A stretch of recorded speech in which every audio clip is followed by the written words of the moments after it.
Hello, we're going to make a relatively short video today looking again at the hurricane season in the Atlantic. So let's go ahead and bring these slides into PowerPoint mode. We ended class on Wednesday talking about the peak being at September 10th, the memory of the warming of the ocean, allowing us to continue to warm into the fall months and kind of hit a point there in early September with a relatively slow descension there into October and November for some time where we might expect a number of hurricanes and tropical storms. So looking at a number of previous years, we can see here 1992, getting to be quite a while ago, but a low number of tropical systems, only 7, but we have one significant system. If you look for that magenta color there going across southern Florida, that would be Hurricane Andrew.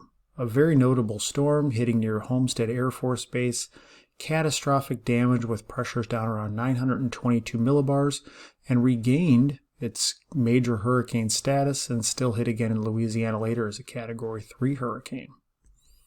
In contrast, 2005, a banner year for hurricanes, including major hurricanes that hit the coast of the United States in many different locations. We have Hurricane Katrina near New Orleans, Hurricane Rita near Texas, and other ones such as Hurricane Wilma that affected areas across Florida. This, for the time, was a record number of storms over a given year, working its way well into the Greek alphabet, and was only supplanted by 2020, which we'll see in a moment. 2019, though, was still an above-average year. Number of hurricanes, but no major ones that hit the United States. But then if we look to 2020, this is actually still an early map. There was a couple more storms after this to make a record number of tropical systems over the course of the year. What you can see is a large number of systems hit the state of Louisiana to the point that we had to focus on this area here and actually create an inset map, areas with hurricanes and major hurricanes making almost identical landfall at one point during the year. But what you can also see is there's some pretty sharp curvature to the north of these systems, and we see this in the tracks. The fact here is that we have these waves that come off the African coast, may take a while to develop. You can see the density of the black lines becomes quite great as you work your way towards the Caribbean, Gulf of Mexico, areas along the east coast of the United States within that Gulf Stream. And so the one thing is you can see this general curvature up towards the poles as they work their way out across the Atlantic in some way, shape, or form. What's ultimately happening is you have mid-latitude cyclones, or our low-pressure systems, our troughs, that will move across the United States and help to lift these systems northward and often curve them back out to sea. This is a common feature across many parts of the globe. You can see here, for instance, where we have tropical cyclones occurring, and all areas are going to curve poleward at some point. It's kind of fascinating to look, for instance, though, at the lack of systems that we see right here across the equatorial regions, remembering again that requirement for getting some type of Coriolis force to get the spin. Much greater than the area across the Atlantic is the area across the western Pacific, where almost double the amount of typhoons are noted per year as opposed to the hurricanes that occur in the eastern Atlantic. Some of the storms that occur in the southern hemisphere around Australia can be notable, but overall more occur in the northern hemisphere. And this is in large part due to, again, some of the contrast that we see between land and sea, but also mainly due to some of the warmer water currents. You can also see, though, around South America, well, not a whole lot of activity. The fact that we have much cooler waters, thinking back to things such as the typically cool waters that are warmed by El Nino off the coast of Peru, and so we don't see nearly the impacts down around that continent. Landfall, this shows the average time in between Category 1 hurricanes. Now this doesn't mean that you can't have, as we just saw in Louisiana, 2 hit within one period of time, but it then means you might not have one for a longer period of time. This is averaging things out over an extended period. And so what you can see is that there's certain areas along the coast that are much more prone to having a hurricane make landfall than others. Not surprisingly, southern Florida has a return period that is very short, seeing hurricanes on average every 4 to 5 years.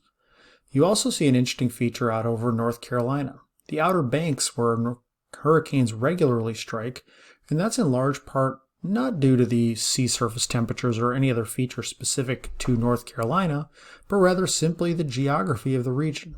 it juts out into the Atlantic, which means that as these systems move across the Atlantic and curve north, they may do so in a way that simply clips the Outer Banks.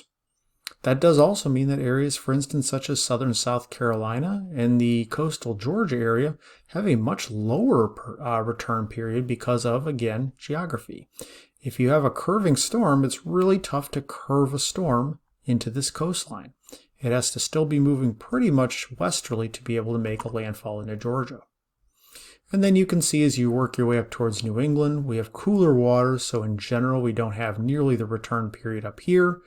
But you can see even there around Cape Cod, again, the geography sets it up for having a much greater return period than its neighbors to the north in Maine, or even those to the southwest in areas such as Delaware.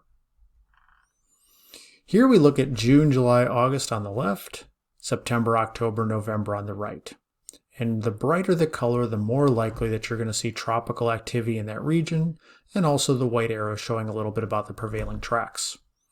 What you see in this image is a relatively slow ramp up in June and July that becomes much more intense in August, maximizes as we would expect in September, slows down but not significantly in October before sharply decreasing as we work our way into the month of November. You can see also that there does become a little bit greater propensity for hurricanes across areas such as the Gulf of Mexico as we work our way from August into September and even into portions of October. So we'll conclude today's video talking a little bit about the structure of tropical cyclones. We'll then spend some time in class talking about some of the impacts from tropical cyclones. And so when we talk about tropical cyclones, again, remembering these have different names such as cyclones, typhoons, or hurricanes, depending on where you are in the world, they're going to be generally smaller than a mid-latitude cyclone. If you recall from class on Wednesday, we showed the image of a number of the major systems that occurred in 2005, and we saw some that were really, really large like Katrina, and others that were about a fifth the size of Katrina. And so this is on average. Some are larger and some are going to be smaller. But already in here you can see the number of features that we're going to talk about, such as the eye wall, the spiral rain bands, and, well, we get some rain-free areas. We won't spend a ton of time talking about that. And so the eye of the hurricane, probably the lyric of many a rock and roll song. The eye is the center of the hurricane. It is going to be a region where winds are light. So if you've heard that and kind of thought, no, it's a hurricane, the winds are still strong. The fact of the matter is that we have sinking motion in this area, and for a very small area in the exact center of a hurricane, we actually don't have a tight pressure gradient. We saw that trace in class on Wednesday of Hurricane Harvey, and so just outside the eye is where the worst stuff is located. And so the lowest pressure is in the eye of the hurricane. Winds will sink, a few clouds are there, relatively calm conditions will be found in the eye. The eye can be 5, 10, 15 miles in diameter. It sometimes starts to narrow as a hurricane strengthens and can be very well defined in major hurricanes. And in some discombobulated or weaker hurricanes and tropical storms, it can be often very difficult to actually pinpoint the center or eye of a tropical cyclone. If we look at a cross-section, if we slice one in half, you can see here the eye, you can see the spiraling motion around the eye and the eye wall. We get some different flow. You actually have some low pressure near the surface with its counterclockwise flow, and then we actually see outflowing bands, a high pressure aloft. And this goes a little bit to what we talked about with a hurricane being a warm core system. It's a little in-depth to get into the details here, but it's still fascinating to see how it works. If you look at this cross-section too, you can see where we have in the thunderstorm areas rising motion, sinking motion between our bands, rising, sinking, rising, sinking. A strong hurricane really is a well-oiled machine. The eye wall surrounding the eye is the ring of the strongest winds. And so here you can see an image from the center of a hurricane looking outward at this eye wall. It almost would look like a stadium effect, the fact that you would have tiers and they'd be banked a little bit outward in most occasions. And this is again going to be where the most damaging portion of a hurricane is going to be located. Strong winds, heavy rain, and intense pressure gradient are all going to be found within the eye wall. And so if you stop and think about things, when you're in the center of a hurricane, conditions are calm, but in order to get into the center of a hurricane or the eye, it means that the eye wall has already breached your location. And so on the first slide of this series, we talked about Hurricane Michael and the fact that there was some fascinating video of the damage within the eye of the hurricane, and that there was a group of cars that was basically trying to travel and stay in the eye of the hurricane for an extended period of time. I would not recommend that, but it was kind of interesting. And so we talk about the most damaging portion of the hurricane being the right side relative to the storm motion. And so think of a hurricane that's moving across the Atlantic and making a beeline for Florida. On the north side of a hurricane hitting the east coast of Florida is where you're going to find the strongest winds. The motion of the hurricane, which may be moving 15 miles an hour, is going to have that wind speed tacked on to the strong winds that are already in the eye wall, and in some ways it's subtracted from the other side of the hurricane. You can see a link here to the video in the bottom. Because of the way this video is set up and you would not be able to hear any sounds, we'll show this briefly in class next week. So again, looking at a schematic, high pressure aloft, low pressure near the surface. In this top graphic, you can see that we have higher air pressure outside of the hurricane, starting to decrease as you get toward the center of a hurricane, and then a rapid decrease of pressure as you get closer to the eye, with the lowest pressure being in the eye. That means that again, where we see this greatest slope, this greatest change in pressure, that's your pressure gradient. And so your pressure gradient force responds by making the strongest winds right here in the eye wall of the hurricane. It doesn't mean that you can't find stronger winds outside the eye, but it does mean that almost always the eye wall is going to be the biggest threat within a hurricane. And so we see this image here of Hurricane Rita. This would have been one of the significant storms in 2005. You can see this convective activity surrounding an eye. The eye here isn't completely clear. Sometimes you can get some cirrus clouds. If there's any type of shear, remembering of course that shear is not desirable for a hurricane, any shear can blow some clouds into the eye and cause some disruption. Rita was still a major hurricane and caused significant issues as it worked its way into the far northeastern portion of Texas here, or I should say the northeastern Texas coastline. And it was sad in a sense because a lot of the people that had evacuated and been forced to leave New Orleans due to Katrina just a month prior had evacuated to areas that were then affected by Rita. It was really a catastrophic humanitarian situation. Spiral bands in the outflow. Spiral bands in the outflow are going to be the convection that's feeding into the eye wall. You've noticed that in many ways a hurricane has a very symmetric appearance to it. And these spiral bands can sometimes be a little more intense on one side, or it can basically look like a big circular saw moving through the Atlantic, or, to be fair, the Pacific Ocean as well.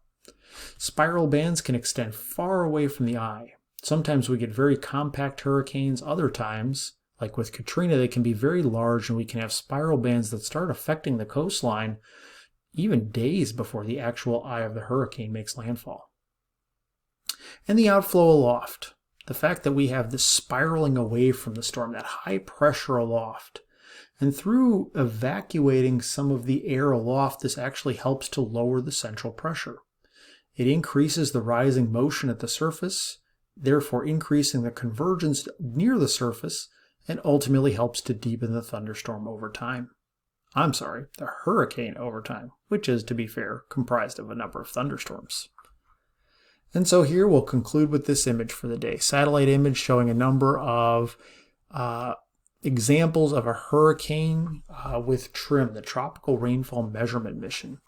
And so this is showing almost a little bit of a 3D look to it. You can see both the bumpy structure, this deep convection that surrounds your eye, the lack of convection within the eye, and then number, especially down here, these spiral bands that extend away from the center of the hurricane.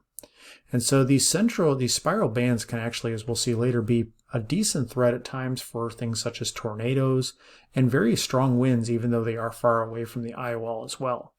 And so torrential rainfall, as we'll see, is one of the biggest threats from a hurricane, but there are a number of other threats, and we will discuss those more in class next week.